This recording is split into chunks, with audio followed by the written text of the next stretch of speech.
What's up, guys? We are live and ready for some Guerrilla Collective indie games goodness. Trademark. But yes, guys, thank you so much for turning up and being here for this show. I'm very, very excited to be doing this. The Guerrilla Collective started last year, and that was sort of part of the non-E3, but now they have carried it on into this year, which is awesome. Guerrilla Collective is a focus on indie games, showcasing those smaller developers, those smaller games that we love so much on this channel, and into some kind of showcase format, which I am very excited to be checking out. Last year we did a kind of roundup after the show, and that actually was our first that was our first Indie Games podcast test run, where we did a little roundup of the Guerrilla Collective. So it's kind of coming back around for our first year, which is very exciting as well. But yes, guys, thank you so much for being here for this. I'm very excited to be doing it as a live reaction this year with an awesome crew and awesome people in the chat. And hopefully we'll be having some more coming by soon to soak up all this Indie Games goodness with us, as it's going to be a fun time to kick off this E3 season. Even though this is not technically part of E3, it is definitely part of that sort of time as when I consider like the E3 season, which it is now, and I'm very excited for in general. But yes, thank you very much everyone who is here. I love you all for being here. It is great to see you in. But I firstly want to just say hi to all the guys who are going to be joining me on the panel, as it is a legendary panel. And yeah, I won't go maybe into too much in-depth intros this time, but I definitely want to say hi to everyone individually. And first off, it is AssassinLupa back on the channel, and she is always awesome and loves her indie games, so it's fantastic to be hanging with her again for this Guerrilla Collective show. How are you doing, Lupa? Oh, I'm so excited. Let's go. Love it, love it. Always a good intro from Lupa, as Mav knows well, being part of that panel. But yeah, thank you very much for being part of this. It's going to be fun. Yeah, it's like always a pleasure hanging with you. Thanks for the invites. Like, really pleasure. Exciting for me. Oh, I was so glad to hear that. Thank you. That's very kind of you. Yeah, it's going to be a fun one, I think. So definitely great to have you on, because I love your positivity around the smaller games. And yeah, it's awesome to have people like you on the shows to do these kind of things. So thank you again. And next up, we have a man who has solved an issue with a microphone. He is a legend. Last time he was on with a microphone that was a little bit less than his usual standards as a music guy. But he is back, and as he is a legend, it is awesome to have him back on. A good friend of mine, JudZilla. How are you doing, brother? Hey, I'm doing fantastic. Thank you. I'm a legend at failing at audio, so thank you for that. I'm amazed you invited me back on. But yeah, I'm very excited to be here. Thank you very much for the invite. And like you said, it's not technically part of E3, but it's the time around it, and so it's time to get excited. So let's all have some fun. Looking forward to it, mate. Awesome, buddy. Thank you very much for being back on. You're sounding glorious, and it's awesome to have you. Yeah, so I'm going to get through these intros fairly swiftly, as I say, and carry on. And next up is a guy you will see, have seen quite a bit of on this channel, and that is for good reason, because I absolutely love hanging out with him, and he's such a knowledgeable guy, such a great guy, and yeah, he's just awesome. So it's awesome to have Luke for this show again. You're going to see a bit more of him after this show too, because we're going to be doing quite a bit of these kind of things together. So I'm looking forward to that too. But yes, the money will be in the post for that, Luke. But but for now, how are you doing, brother? I'm good. I'm far less deserving of the very kind introduction you've given. So that was very nice. But I'm very well. It's kind of E3 time now. Like, I know, as you say, it's not the this isn't part of E3, but it kind of feels like it. It kind of feels like the starter to all of the E3 stuff. So it's gonna be awesome. Really looking forward to it, as always. That is awesome, buddy. That's fantastic. It's great to have you on board once more. And yeah, gonna be fun times. There's lots of showcases coming up to look forward to, and I'm really looking forward to Guerrilla Collective, because they've done a great job last year. Thank you very much for being here, Luke. You're awesome, bro. And finally, last but not least, we have a legend of the community, someone who has a fantastic podcast of his own, and he's growing, with exponentially, you could say, which is fantastic to see, because all he does is put out awesome content and positivity, which I absolutely love about him. It's very focused on that kind of thing. And yep, how is it going, Mav? Thank you very much for being part of this today, bro. It's a pleasure. How are you doing? Dude, anytime, man. I'm super excited anytime I see a DM from Indy say, "Hey, you want to do this?" Because I'm like, "Heck yeah!" I freaking love doing these things, especially because like I talk a lot about all the bigger games and stuff, like on our channel and stuff. But I do love indie games as well, and it's just like a good chance to put the focus on it. And that's one thing that's amazing about this showcase like this, because we're getting to expand on all of these games that we used to only get like in a sizzle reel. Right? Yeah. These things would all used to be collected in one sizzle reel, and you'd be like, "Oh, what's that? That caught my eye." And only one of them got, a lot of attention, right? Or two of them maybe. And then now we get like these shows that are going to put the bigger focus on a lot of these games. So, dude, definitely, it's perfect fit for your channel as well, man. I love being a part of it. So thanks for the invite. Thank you very much for those kind words. Yeah, and I totally agree with that. It's so great to see indies coming to the forefront, getting that good spotlight. And yeah, that's what we're aiming to do today is amplify that even more, hopefully, with, this great community that we have here in the chat. So yeah, thank you, Mav, for being part of it, because I absolutely love what you do and, everything you stand for. You're a great guy, my friend. So thanks for being part of it once again.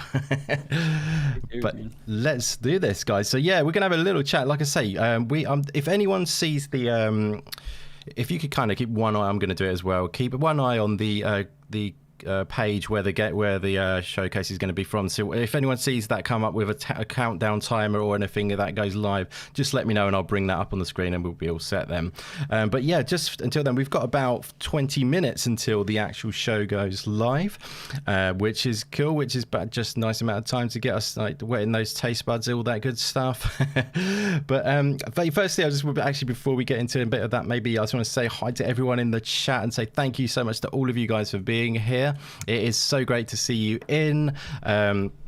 And yeah, like I say, it's going to be a fun time just kicking back and relaxing. I know for some people it's a lot earlier in the morning than others, so thank you for that. I know it must be, it's early for people like Mav as well. I get that coffee on. I've got my coffee on as well, so. But yeah, already had my coffee. Sweet, bro.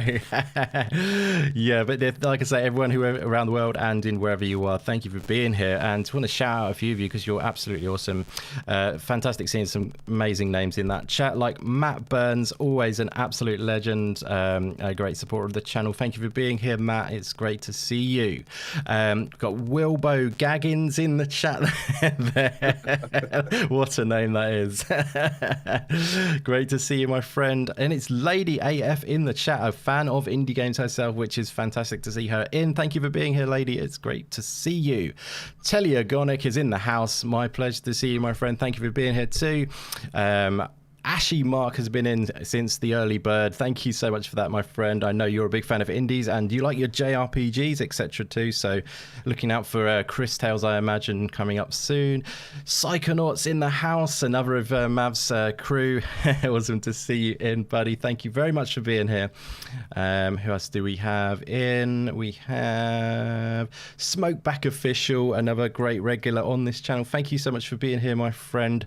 And anyone else who I've missed, actually one more, so Boogeyman, definitely shout out to you, my friend. Thank you very much for being here.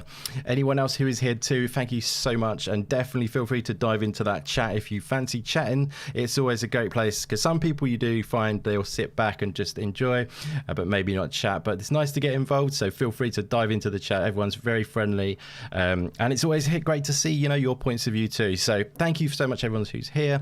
Let's dive into a little bit of just fun warm-up talk then, I guess, guys. Maybe we'll start with my good man Mav on this one, if that's okay. Is there any expectations you have for this? Did you watch last year's Guerrilla Collective? No, and there will be no, you won't hold you as guilty or anything for not watching it, don't worry. It's only a small event, which we're trying to raise that profile a little bit. But yeah, I mean, did you watch last year's? Is there anything you're hoping to see in this event? That kind of goodness? Let's just get a little warm up and your feelings for this show, my friend. I think last year I checked out all the trailers and stuff and that it dropped after. I didn't actually watch it when it was happening, right? But it kind of was not on my radar, which I think it should have been. Yeah.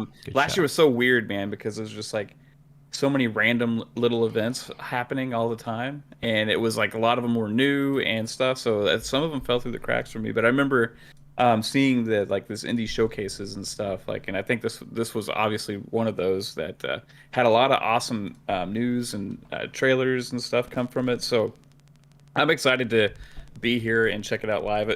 I was looking kind of through the website at some of the games, Nice. that we're probably going to see, and I'm really excited to see some of them. And some of them I have no idea. I've never heard of them before, right? So Yeah. I love learning about new games. It's my favorite part of this time of year. Awesome. Is new game announcements and finding out new things for me to look forward to. So I'm just waiting for that thing that's going to catch my eye, right? Yes, exactly. Like what is it going to be? Yeah.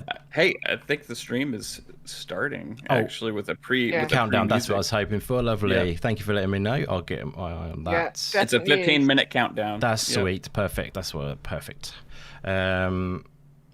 Good stuff. Yeah. So I like the fact because it's funny, isn't it? Sometimes, your excitement for it is like, is the unknown in a way, which is totally cool. And that's because like a lot of undiscovered games, and then maybe even unannounced games, or like games maybe that haven't got a big profile yet and stuff like that. That maybe have just have the developers sort of popping out little teasers on Twitter just to get little building a community before they even have a trailer. Sometimes with indies and stuff like that.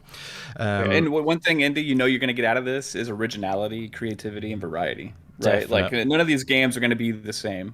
You know what I mean? It's like you can watch something like a Ubisoft conference when they have all their big AAA games, and it's like, okay, big open world game with outposts that you get to reveal maps with. Cool, and hey, here's another one, and hey, here's another one, right? So Absolutely. like these, like you are going to see all these, and they're like mostly driven by creative freedom and the creator's vision, right? And that's like video game art at its finest, right? And you're going to see new ideas come out of stuff like this, and it's going to drive the industry. So freaking love it. Without doubt, that's a great shout, my friend. Just out of interest, the one you've noticed, have you got a countdown timer on a stream that you've seen, or is it just a stationary still photo kind of image? Sorry. I got Guerrilla Collective on the countdown on Twitch, and it says 12 minutes and 35 seconds right now. Right, I need to find that. Yeah. I can't find that one. Let's move on quickly. I'll definitely be coming back to that fast, but I just need to do this in the background, and I'm going to come back to that because you're an absolute legend for doing that. I want to read that very nicely. But let's just move on and get maybe Luke's maybe vibes for the Guerrilla Collective. Have you heard of it before, my friend? Did you check it out last year? Any expectations for today's event? Yeah, so I watched, I think either the first or the second show last year. I can't remember which one it was. I think it was the first. I didn't catch the others because they were just on at times where I was doing other stuff. But so the first one I really enjoyed, and they kind of, from what I remember, they kind of had this different feel. They obviously there's a lot of game reveals, and they kind of explore like more individual games on an in-depth basis. It's a bit more of a relaxed, laid-back sort of tone, and there's developer interviews, etc. So they're always quite fun to watch, and they're a little bit different to just his standard, his 50 minutes of announcement after announcement. So yeah, absolutely. They're enjoyable. They did reveal some really cool stuff last year. They do have a big mix of very, very small indies to kind of on the higher end scale as well. I don't have any particular expectations, and I've deliberately tried not to look at anything that they're presenting really, because I always like to go into them as blind as possible. Absolutely, but yeah. You always get some really interesting stuff here. There is never a show like this where you walk out and there's nothing you're interested in, just by the nature of them. So. Absolutely, yeah, that's just the sweetness of it. There's a bit in there for everyone. The diversity is awesome. So yeah, I know definitely know what you mean. And it is nice to have that sort of, because they I don't know if everyone knows this, but on the website they have revealed a few games that they're going to be showing as a sort of like warm up to it. But they're also going to be adding a lot of fresh, sort of like unknown stuff too. Let me just get this over here. But yeah, like that sort of like surprise factor is, again, like Mav said, and you've heard now, is definitely a big thing. It's nice to have that when you watch these kind of events, for sure. But yeah, that is a great shout. This event is actually hosted by The Mix is the name of them. They also did like a Black Lives Matter thing last year, which was really cool. Yeah, they're really good. They're really good sort of outfit. If you follow Guerrilla Collective Twitter on Twitter, as well as the Mix are really good, the MIX that is. And yeah, they also doing a little bit in collaboration with Kind of Funny, because you had Greg Miller on it last year. I don't know if anyone watched it. That it's quite cool. They've got that sort of set up there, because they've done a lot for indies too. Like Kind of Funny Games used to do the indie showcase. So yeah, it's a good little partnership going on. Don't know if we're going to see Greg Miller again today. Maybe not. He's going to be part of E3. I do know that. But yeah, good shout there. Luke, I want to pass it on before I talk over the whole time and everyone hasn't had a chance. Let's move on to my man, JudZilla. Have you got any expectations for this? Did you check out last year's? Have you been browsing that website at all? Anything you wanted to say before we get into it, my friend? Yeah, I've been browsing the website, to be honest with you. Much like Mav, it wasn't on my radar last year. I caught a lot of the, the catch-up stuff. They've only got like 9,500 followers, I think, on Twitch. So doing these kind of things indie's really going to help with that as well. I totally agree. Yeah. As far as expectations, I mean, it's like Game Pass is, the sort of discovery you get out of these events is fantastic. And I've picked a few out that I'm really looking forward to seeing. But it's a lot of these indie developers are the rock stars of the future as well. This is something that a lot of people don't really consider. It's not so uptight as a AAA scene, which I obviously also enjoy, as you know. Yes. But it's good to see them expressing themselves, doing this crazy stuff. And like, what's that? We're playing Foxes, this year. And Lupa talked about Endling last time. And we've actually got 2 Fox games. There's another one called Tri-Fox. So I think it's Big Fox is taking over. So I think there's a lot of exciting stuff coming. So I'm just excited to see what they do and the surprises as well, because there's a lot on the website. So what they're going to be adding is going to be impressive. Absolutely. Good shout. There's a lot of Foxes going around at the moment. And apologies for my unprofessional setup as I go right now. I could have sworn I set up a display capture for this particular stream, but I'm just doing it on the fly right now. But yeah, good shout again. There's a lot of good stuff on that website. There is also, there's stuff on there which I kind of look at and I think, that could be good when we see that trailer. I didn't want to delve too deep, so I wanted to sort of save that surprise a little bit. But yeah, there's. I think part of the reason they don't have that many followers on the old Twitter is likely because they set this up just around this event. I think it's like this event is. Like I say, hosted by the Mix, but definitely give them a follow, guys. We want to raise that profile for them for sure, if we can. We're a small outfit here, but if we can do our best to do, some good, because they are doing an awesome job. Hopefully, we're going to see some of that action today. Anyway, we've got that up now. Sorry about that on the fly fixing of the stream there, guys. But yeah, awesome stuff. I want to get quickly to before I forget, because the man, the legend, Fastback, has dropped a cheeky super chat. What a man he is. Thank you so much, Fastback. You're absolutely awesome, bro. And I'm going to be contacting you real soon, actually, about something potentially, if you wanted to join on a particular show, because we do a lot of stuff. We've doing a bit less lately, but Fastback's been part of the Indie Games podcast set up for quite a while, but he's been a bit busy lately, so he's had to sort of be a bit less involved, but he's part of the family for sure. And that Gamers United Guild family as well, of course. But yeah, let's read that super chat, my friend. Thank you very much for dropping that. It really is very kind of you. He is saying, exciting times for indie games and grateful to have the indie gamer to bring the spotlight these games deserve with a great group in the panel. Hashtag Gamers United Guild. Awesome stuff, bro. I love it. Thank you so much. Always such a positive guy, Fastback. You can guarantee that. Love his attitude towards gaming in general. A lot of views we share about it. Just soak up gaming as a whole. Don't be too fixed on, like specifics and fanboy wars and all that good stuff, all that negative stuff even. But we're more fixed on the good stuff, where it's just about soaking up gaming as a whole, wherever it comes from, whatever walk of life it comes from. But yeah, thank you so much again, Fastback. It's great to see you in the chat, my friend. Always a pleasure. Finally, I don't want to miss out on Lupa, because we've got 5 minute 29, I do believe. Actually, it's probably different on that screen to that screen. So we've got about 5 minutes 30. I don't know which one to look at for the time, but we're about 5.5 minutes to go. Lupa, I know you're a big fan of indie games. I love talking to you about indie games. The positivity is always there with you. Are you excited for this event, and any expectations for it? Yeah, I saw last year's. I hope that it's better this year, because it's good, but it could be better. And so I'm hoping it's going to be better. I'm looking forward to all the new games we're going to see, especially the ones I like. And I think people need to take into account that in 2022-23 is likely going to be the drought for AAAs because of COVID. And I think indie games are coming to the fore. And I think that they're going to be very important in the gaming world. And so that's also why I'm excited to see what they're going to do in place of the AAAs and the AAs and etc. Absolutely. You know, I love both. Yes. I love AAAs and I love normal gaming as well as indie gaming, if you like.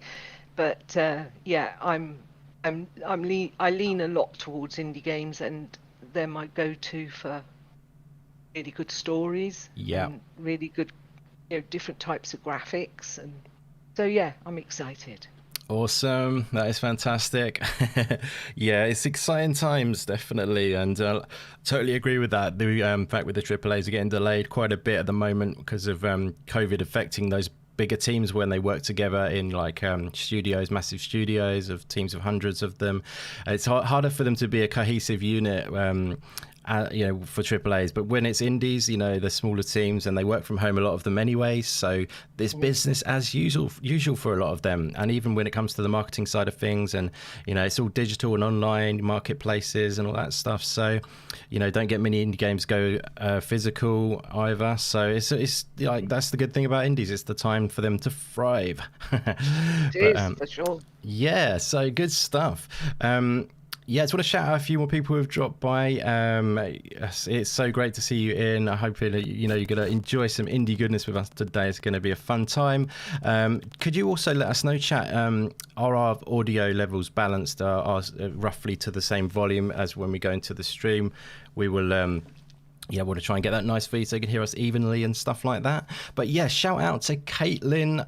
Obviously, everyone knows her as, the side man to Mav, the partner in crime, and, this actual secret weapon behind a lot of the visual stuff of the Fun Speculation YouTube channel, because she is awesome at graphic design stuff. But it's awesome to see you in, Caitlin. Thank you for being here. Meisuko, it is so great to see you always in that chat, my friend. Such a great guy. And a pleasure to see you again, my friend. Thank you for being here.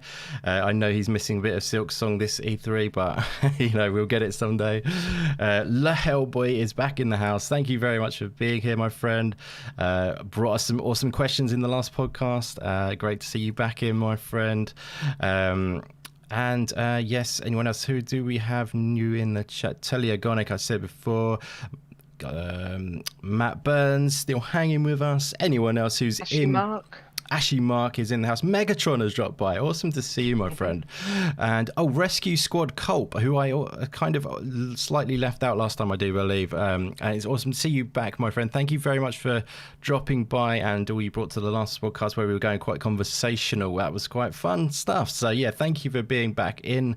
And like I say, everyone else who is here hanging with us, it is not long to go. It's about a minute and a half to go before the Guerrilla Collective is going to kick off. There is 2 events of this year, by the way, guys. So this is the first one on the 5th, and we're going to probably be doing one on the 12th as well, a week today at the same time. But yeah, we're going to get it kicked off today, obviously. Very excited. Anyone wants to add in before we get going? Oh, just hurry up 1 minute. Bring on the goodness. Any one game that you guys would like to see pop up? How about anyone? Yeah. Oblight. Oh, yeah. Okay. That one's definitely on the list, I think, isn't it? Yeah. You're looking for it. Nice.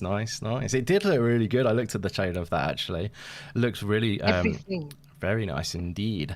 But yeah, how's that audio, guys? I think, as no one said anything, I think we should be okay. I'm going to bring up the background, obviously. And Any chance we can see something about like a Rift Breaker? Rift Breaker, good shout. That's not a bad little shout, actually. We could definitely see something like that on this. I could see that coming up on one of these potentially. Obviously, this is divided between the 2 days as well, guys. So if it doesn't come up this time, it might come up on the second day. But yeah, it's going to be good. They have got 80 plus games over 2 days, so I did get into the DMs with him and have a little chat, actually, which is quite cool.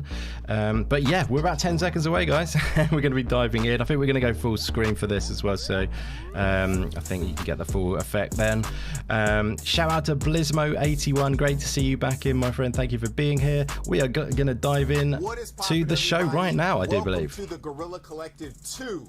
I am your host, Justin Woodward, co-founder of The Mix, the media indie exchange and indie team in Terabang Entertainment. I am with my co-host, Alex Wilmer. What is poppin', Alex? How you doing? I'm doing very well. Thank you very much for having me, Justin. It is very exciting to be back for the Guerrilla Collective 2. As you said. I'm super happy to be back. I'm happy to be in the studio. Yes. Where are we at? Yeah. This is our studio here in Berkeley. We're on our Foley stage, and it's very, very nice to have you here. Thank you for coming. Yes, of course. And as I said, this is our second annual. Is that music going up and down? It's not me. As I said, this is our second annual Guerrilla Collective event, which was initially started as a global coalition of leading game studios, publishers, and industry leaders coming together to help bring new announcements, gameplay trailers, and reveals from studios of all sizes direct to enthusiasts worldwide. And the tradition continues this year with 2 showcases where we are having during this showcase season. Check out our schedule right here for this week's event and next. There it is.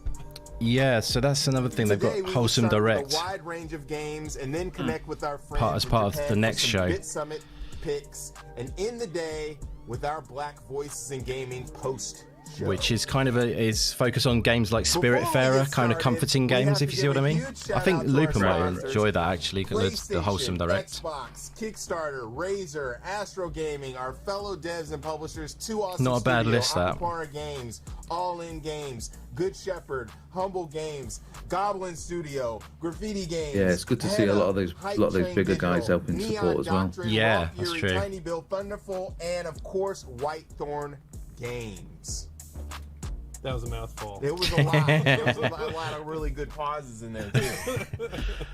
And we've also teamed up with Valve to showcase the games on Steam in order to support the devs. So be sure to check out the Guerrilla Collective event page on Steam, where you can learn more about the sponsorship games, levels entail for those right now, because they have 3 different tiers. Not entirely sure, to be honest. Now. So Good question. PlayStation was like a bronze. There was a lot of like supporter, and then there was Xbox was like the only one that said platinum sponsor. Yeah. So I don't really know what that means. You know, It's a good question. They've got that in E3 as well, I think, haven't they? Or with the sponsors, I'm not too sure. Summer Game Fest, maybe, actually, I was thinking. Twitch, Steam, IGN, and of course GameSpot. They have helped to host this stream, and it is super amazing. It's funny last year when they were hosting they're getting Let's into it. get started with our first set of games with a few brand new exclusives, catching up with the adorable creatures in the world of Eternal Cylinder, and checking out an update for a beloved Metroidvania, do you remember? well as some up-and-coming slick indie games. Without further ado, Do you remember last year the Cylinder guys where it broke the stream? It sort of made it lag. And everyone was like joking about the Eternal Cylinder breaking the stream, and it was like a big meme almost. Like, but anyway, I think they might have it under control this year, which is great. This is Anno Mutationum, I believe it's called. Yeah, It's easy for you to say. it's not actually. It looks pretty cool. It's kind of like 2D and 3D. yeah. It almost looks like Scarlet Nexus with the visuals, right? But Yeah, it's like, yeah, definitely. Yeah, I've got this on my wish list actually.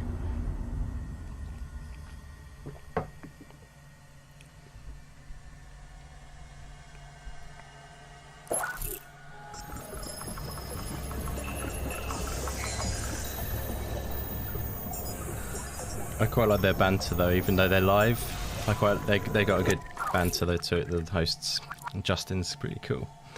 Oh, yes. Yeah. I think you should be voicing this, India. You should be doing Alan Doyle and Lupa can do Anne. I'll add something. Love it.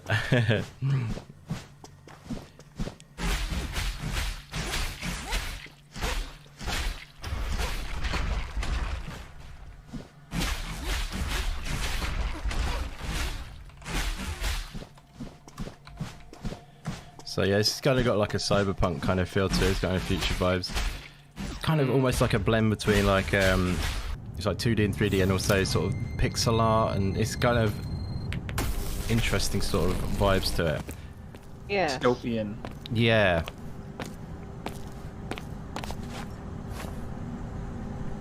There's parts of it I've seen that look really nice. Yeah, I've noticed quite a few of the indie games this year have gone down the cyberpunk style. Absolutely, yeah. See, this looks nice, this part here. Yeah. Whenever I see this style, though, I always go to Blade Runner. Still, you know what I mean? Yeah, but that's kind of just if anyone always in my head first.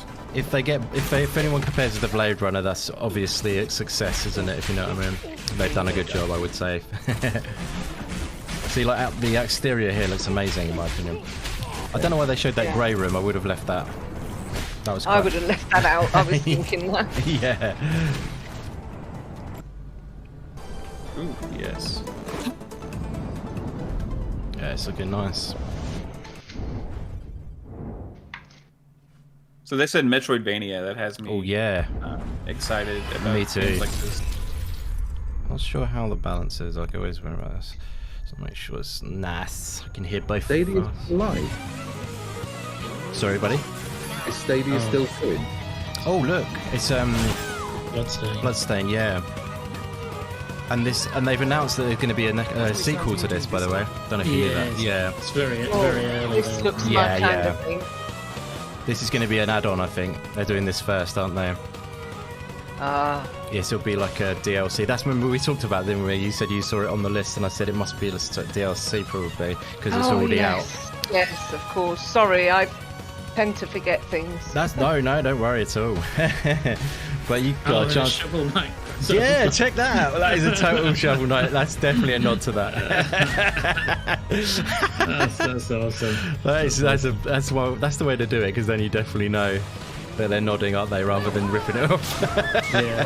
That's awesome. Have you played this, Luke? Yeah, I loved it. Absolutely loved it. Nice, because for some reason I didn't get around to playing it, and then it came out of Game Pass, and I really Yeah, I was hated gonna say, I myself. thought it was in Game Pass, yeah. Yes, I played a bit of this. Yes. Yeah. On the ship and everything, I remember. It's made by the original guys, isn't it? Did you just say you haven't played an indie game, Indie? Well, maybe it is quite a bigger indie game, so maybe you'll let me off. Even I played that. Yeah, all right. I can't play. There's the thing with indie games. There's so can't many play of them. everything. I Exactly. know. There's more. Please have some grace. I actually have mercy. played a bit and then left it. There's Right. the eternal symbol. This is the cylinder, yeah. Heat of this desert environment Actually, will it's quickly make your quite health cool. dwindle. Luckily, the Trebhum are resourceful creatures with the unique ability to spontaneously evolve, if you feed them right. However, environmental conditions are only one of the many dangers you will face, as the world is filled with dangerous creatures, some natural, some not.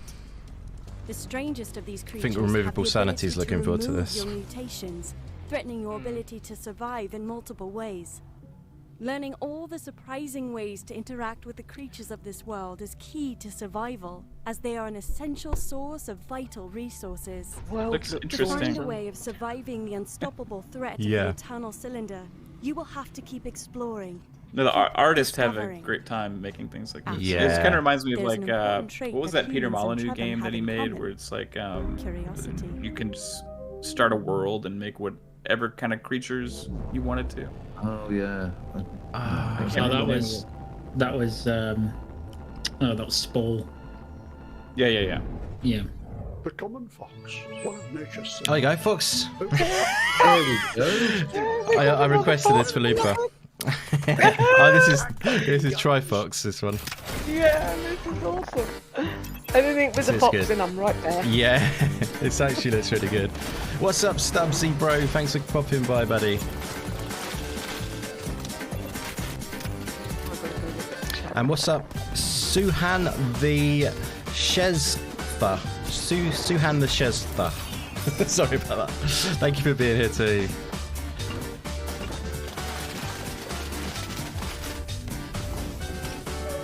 Do I really sound like the YouTuber Gandy Gaming? Really, I didn't think so.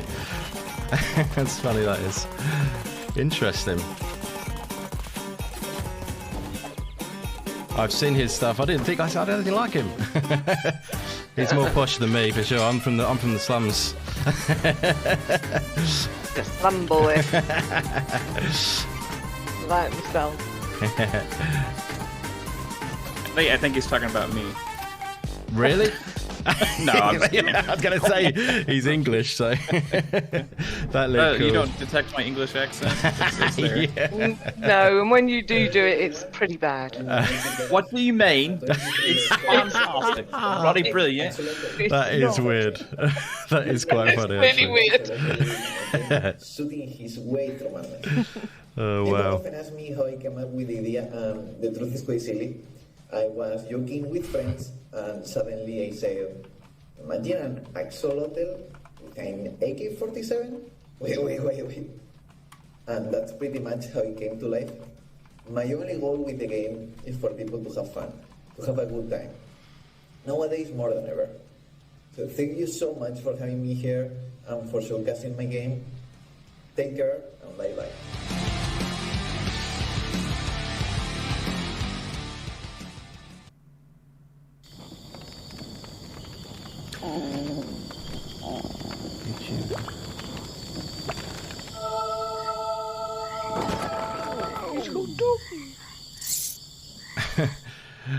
What's that, Matt? The YouTube was defaulted to 144p, was it? I hope you're okay now. I think we're okay. We're streaming at a decent rate, aren't we? The audio levels are up and down, I'll tell you that. Sure. This looks very Enter the Gungeon. It really does, yeah. Like a lot of the bullet holes. Yeah. The kind of hit animations look super. Do you know, I think there's going to be a lot of games coming out, sorry to cut you off, that are inspired by a lot of our favourites. I think that's going to happen a lot. Like Hollow Knight, I've seen a few more actually. And there's a game which just come out, which really looks like exactly like Celeste, but it's just different art style. Really? Yeah, really similar. I've still got to do Celeste. I'm trying to finish Hollow Knight first. Oh, Celeste is definitely a good one to do for sure. It's a great game. Excuse me, Mav. Got it downloaded ready. Did you just belch, sir? I don't know if we're in sync. No, that was the guy. Y'all, that wasn't me. Was that your English belch impression? No. From the slums.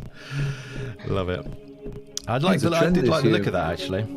Yeah, I was going to say there's a trend this year of creating the cutest characters you can possibly create and strapping heavy guns onto them. On them. Yeah, the maddest weapons they can find. Well, the game came out literally today called Mighty Goose, and he's basically a goose with what you just said, like heavily guns strapped to him. It looks really good actually.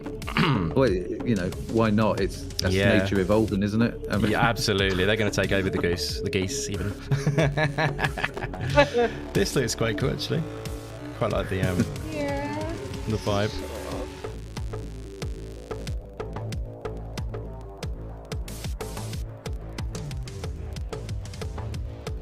Which was the Metroidvania game? Of course it was Bloodstain, wasn't it? Of course. Bloodstained. Yes. We're probably best off full screen, aren't we? Because I could have gone smaller with our avatars on there, but I think people want to see it full screen, don't they? So.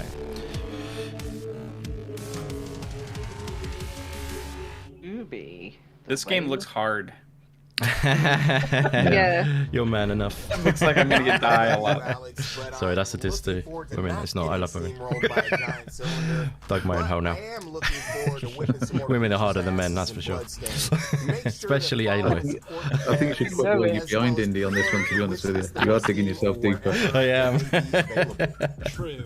And up next, we're taking a ride with some fast-paced action titles. Then we're switching it up for some darker, more moody vibes, as well as showing some love to a couple of games from the Black Voices in Gaming Freshman Class 2021. Let's start with a kick-ass trailer and hop into some more games. True. True. I quite like their presentation. Oh, this is that game, by the way, guys. You know when I said I couldn't find the game? The vampire game. I think this is the one I was trying to find. Remember on the show? Yes. Do you remember? I remember it's that. this one that I like the look of. That was vulgar. Do you remember that? Yeah. You're a vampire. It's from a Romanian legend, I think. That's what Moria. Oh, is it? Oh, Yeah. nice. I like the top-down. I guess it's just because I like this top-down action thing going on. I like the look of it. Yeah. I think the gameplay looks good.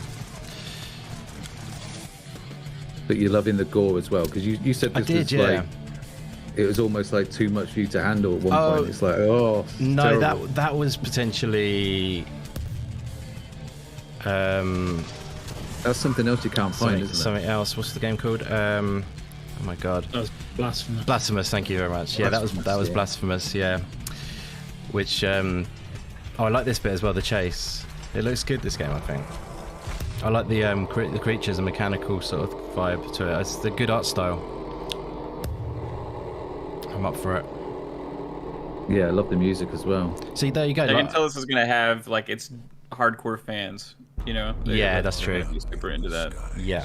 Rob said I should sound more American because I sound too English. Random. I'll see what I can do, Stubbs. I'll start practicing, buddy. Everyone should just swap the accents. Just hang out with me for a week in Texas. And we'll get you all sorted.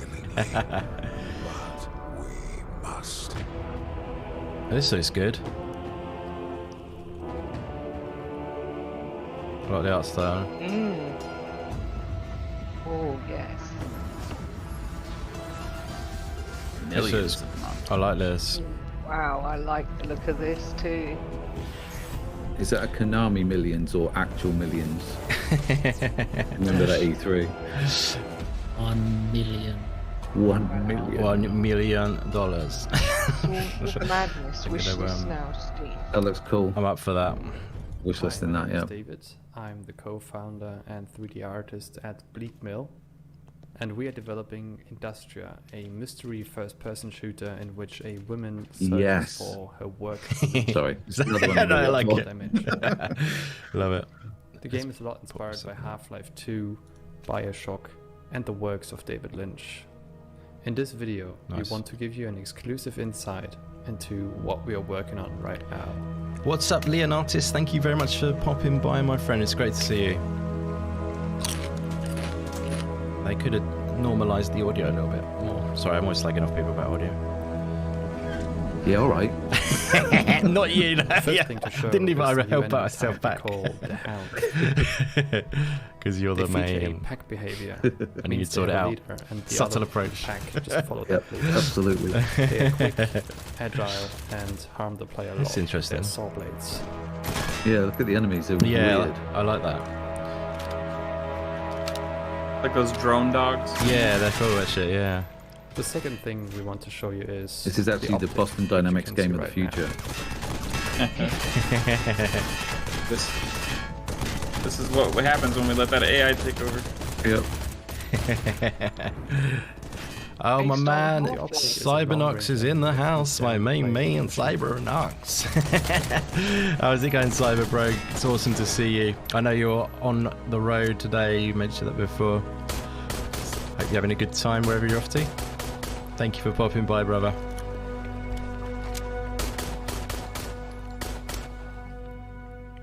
We also want to show you new environments, such as this abandoned apartment building in the city of Hokkavik. Hundreds and thousands of people lived in the city, which is now abandoned and filled with robots that want to kill the player.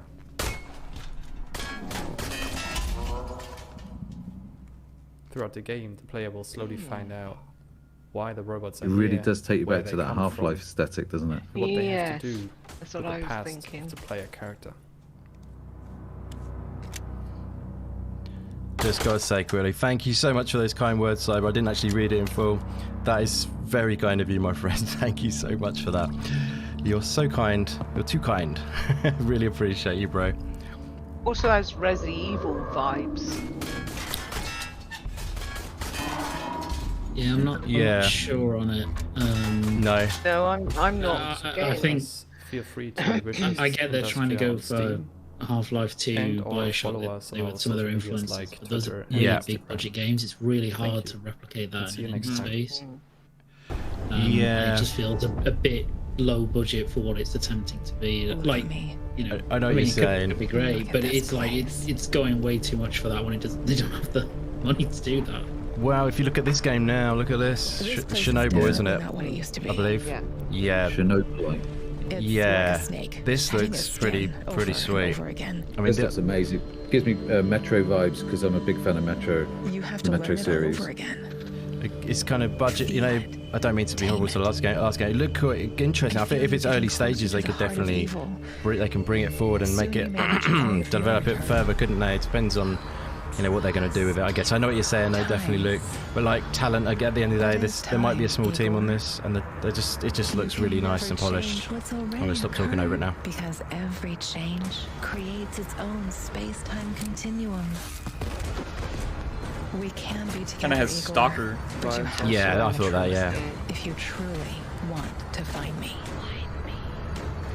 Now you must do whatever is necessary. After that, it won't matter anymore. Change the past, Igor. See where it leads you. Yeah, that looks awesome. Right. July 21. Awesome. Chernobyl. I've seen that before. I thought I recognised it. That looks so good. It does look good. Oh heck yeah! What's this? Oh, did it say Ultra Age? Yeah. So. Ow! Fighting as a chicken. Nothing like it. It looks like almost Final Fantasy-ish. I want to be the chicken. Yeah, I was just thinking, what are called chocobos in Final Fantasy?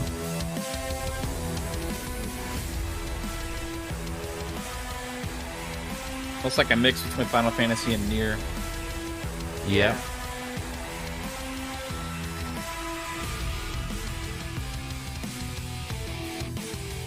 That's pretty cool. Yeah. You got a unicorn from Stubbsy. Oh, Stubbsy. Stubbsy, baby. I got a unit. I didn't know what the hell you're talking about there for a second. Stubbsy, baby. Thank you so much for that. That's very kind of you. I love the choice of unicorn. I don't know what it says about you, but no, I love it, bro. Saying what it says about you, Indy. Or maybe, yeah. That's probably what it is. I'm into that.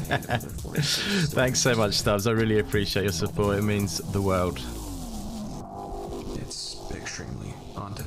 And Max is at the bottom. Dracula. Lord of the Vampires. She's waiting for me. Ooh. That had a bit of a Matrix feel to it. Yeah, I was going to say, yeah. Whoa, that's a lot of blood. I'm not... It's Max Danish. Do you see him like yeah, dive yeah. in slow-mo? Yeah. Oh, on the ground shooting pistols. Cool. That's definitely Max Payne. Would you believe that I was playing Hong Kong, I won't say the word, M-A-S-A-C-R-E, in case it gets flagged. You know what that word is, M-A-S-A-C-R-E. Hong Kong, the last word. Yeah, that game's got that kind of physics to it. Ooh, this looks like it could be... if it's not turn-based, I'll be happy.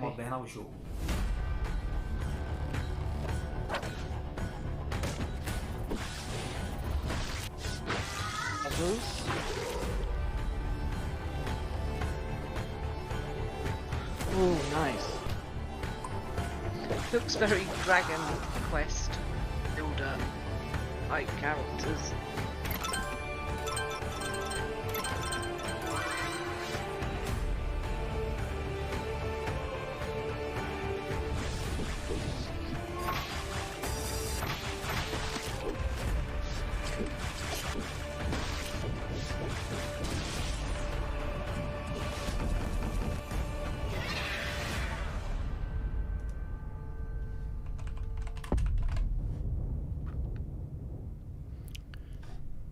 Nice. The pacing's good of this. Obviously keeping it flowing. A little bit of talking every so often and it's nice. Oh, I saw this one. Oh, this is for you, Indy. I saw this and thought you'd love this after playing that Cyberpunk. God, what's that game you kept going on about? Ghost Runner? Ghost Runner, yeah. Oh, nice. I didn't actually... I saw this come up on the thing. I didn't look at it. Oh, hello. I think you're going to like this, buddy. Oh, yeah. Oh, hang on. I know this one, actually, I think. Unless there's another game which is similar. Recently, I've seen.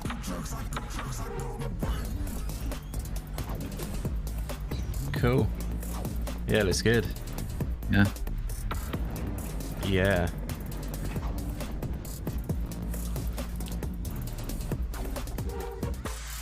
Doesn't seem to be any weapons in it, though. No, I was just thinking that. It feels like it should be something in your hand. But maybe it should be a fox in your hand or something. I think first-person platforming is hard, dude. Yeah. Oh, did you see that? Keena was in there.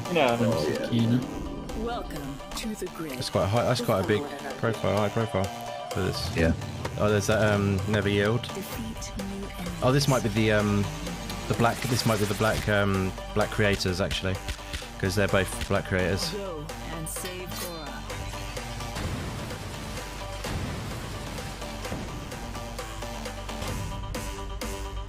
I wonder if they'll show Hyperdark, because that's also one from the black creator. Oh no, I don't think. Definitely can't wait for Keena. Yes, it is. That's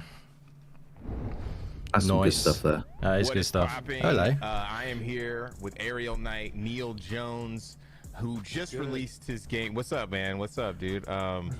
He just released his game, Never Yield, and you know it's been blazing up these streets, especially as far as like you've got mad press and everything. But we're here to talk about Black Voice in Gaming freshman class and really how that came together, because it's been a real magical experience. So can you kind of talk about that and like what it is?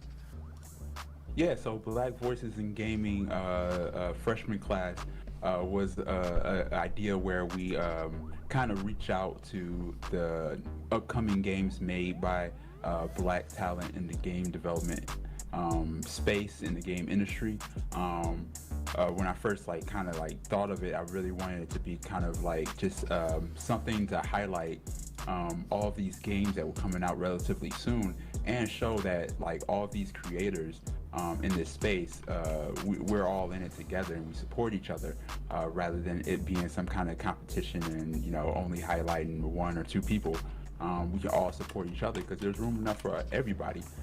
So, and then when we talked about the idea, you definitely just took it and ran with it and put the whole thing together, and reaching out to everybody with you was really amazing. Everything went really smoothly. So if you haven't checked out the list yet, I don't know if it's posted in the comments or anything like that, but just look up Black Voices in Gaming freshman class. It should pop up, and all of those amazing games are there. Yeah, you can also check it out on blackvoiceandgaming.com. That kind of really jump started that website too. We had it kind of cooking up since the last Guerrilla Collective, but really wasn't able to really put it into full effect until we did launch the freshman class. And I can say it was amazing. Like Neil had I think we were just eye to eye, you know what I mean? Just thinking about this stuff. I like that Cuphead picture in the background. The freshman class really came from I was looking at that. I'm a huge, all of his artwork, hip hop head, cool. and yeah, I used to I couldn't wait and to see that cover, and to see who was on it. I mean, until maybe it got crazy with a bunch of mumble rap stuff that I didn't even know about, but that's besides the point, Yeah, man, it was really exciting. Especially when we started off with a lot smaller of a group of games, just people we kind of knew